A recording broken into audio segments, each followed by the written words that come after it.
Shri Kovoor Kunjumon. Sir, Kannur വിമാനത്താവളത്തിൻ്റെ കാര്യം പറഞ്ഞതിൽ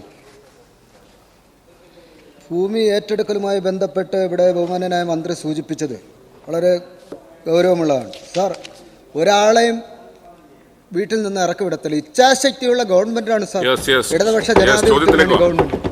അതിന് നേതൃത്വം കൊടുക്കുന്ന ബഹുമാന്യനായ പിണറായി, റവന്യൂ വകുപ്പിന് നേതൃത്വം കൊടുക്കുന്ന സഖാവ് കെ രാജനെ ഞാൻ ഈ അവസരത്തിൽ അഭിനന്ദിക്കാൻ. എൻ്റെ പ്രധാനപ്പെട്ട ക്വസ്റ്റ്യൻ സാർ, സംസ്ഥാനത്ത് നടപ്പിലാക്കി വരുന്ന ഡിജിറ്റൽ സർവേ രേഖകൾ ഉപയോഗിച്ച് ഭൂമി ഏറ്റെടുക്കൽ നടപടികൾ വേഗത്തിലാക്കാൻ കഴിയുമോ സാർ? അത്തരത്തിൽ എന്തെങ്കിലും നടപടികൾ ഗവൺമെന്റ് ആരംഭിച്ചിട്ടുണ്ടോ?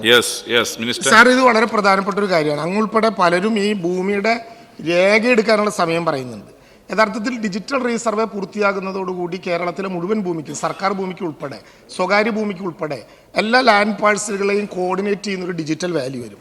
അതുകൊണ്ട് തന്നെ ഭൂമി സ്ഥലത്തു പോയി അളക്കാതെ തന്നെ ഏറ്റെടുക്കേണ്ട ഭൂമി അളന്നു തിരിക്കാനും സ്കെച്ച് തയ്യാറാക്കാനും ഡിജിറ്റൽ സർവേയിലൂടെ എല്ലാ ലാൻഡ് പാഴ്സലുകളും ഇങ്ങനെ വരുന്നു എന്നുള്ളത് കൊണ്ട് ഓഫീസിലിരുന്ന് തന്നെ സാധിക്കും.